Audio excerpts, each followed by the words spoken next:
There are 3 factors you want to consider so that you're able to execute oval nails well. The first thing is setting up your form properly. In order to create, again, a nice active length, you'll notice once I pinch the front end, I'm just going to give it an extra pinch right here. You see that?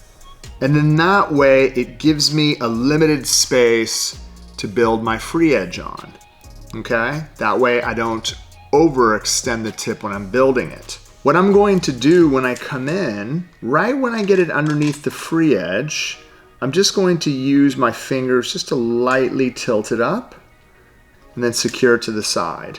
So you're going to notice that I have a nice triangular position to build a perfect oval shape. And this is gonna act as your guide to center it right here at the end of the nail. We wanna try to center it at the free edge. Next, we have to make sure we pick up the acrylic bead with the right consistency so that we're able to shape the oval tip, right, like clay. So if I submerge my brush, I pull down, I bounce, bounce, bounce, right? You're going to see I'm going to get a nice even bead on one side of my brush. If I remove the excess liquid from the base of my brush and I set this to my form, look at this, I have clay. Now what I'm gonna do, I'm gonna walk it from the top, I'm gonna get it even with the side, walk it from the top, even until I can tuck it to the corner. And then I'm gonna do the same thing on the opposing side. Notice that I'm walking it all the way to the top. Once I have connection, then what I wanna be able to do is just round off the corners. Look at this. I just wanna round off the corners. So I have it connected from side to side. But what I wanna be able to do is build out that perfect oval shape on the end of the nail. You can see how nice and tight that is, right up to the free edge. You're going to be able to see from the side, look at my lower arches, they extend perfectly out. They don't tilt, they come straight out to the top, but we want to be able to sculpt out an oval tip so that it's going to be extremely easy for you to overlay. All right, I'm just gonna quickly overlay this so that we could lead to how to shape it properly. The third factor is using your hand file to shape the free edge in the perfect oval form. And then we're gonna use our electric file and hand file to finish it off into perfection.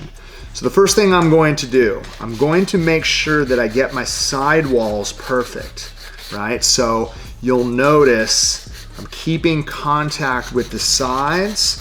And as I start to round off the tip, we don't want the free edge to look too almond shaped. So I need to make sure that I round this off to give it a softer tip, right? A much more oval shape.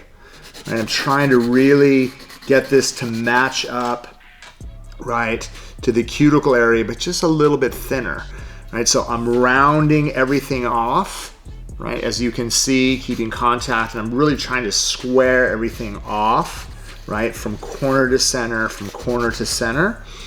And then what I want to be able to do is, you can see from the sides, I want to try to get my lower arches even. So you can see that point right there is a little bit lower than both ends. I want to be able to get that connected parallel and then keep contact until the whole entire lower arch is going to be dead straight. You can see how there's a little bit of volume at the tip from rounding it off. That's no problem because we're gonna end up filing that into perfection. A great way is by turning your customer's hand to the side. And again, you're going to notice this tip, I'm trying to match it up with the lower arch. So if I keep contact at the front end and I continue to file until the hand file reaches the lower arch, I'm going to be able to build a really, really straight lower arch. All right, so once we use our hand file to round everything off and get our edges completely straight, we're gonna use our electric file to take down the bulk and then file finish it into perfection. So the great thing is I don't really have to do that much work. I'm going through the upper arch. You can see right here, once I start taking down a little bit of that thickness at the tip, Going to get that upper arch into perfection. I'm going to look down the barrel of the nail. I want to be able to reduce the thickness from side to side to get my C curve nice and even. I'm quickly going to go around the cuticle area to reduce any bulk, and then follow through the rest of the body, which is going to allow me to get it absolutely perfect with my hand file. Last but not least, what I want to be able to do is turn it from this profile, from the client's profile, and what we're going to do is just make sure that everything is nice and oval and even on the end. And then I could look down the barrel of the nail, and I could literally float the file over the surface, keeping contact to make sure that everything is going to be even from side to side. Let's go ahead and clean the surface. I'm gonna go ahead and put protein bond and top coat, and we'll show off how easy it is to create the perfect oval shape.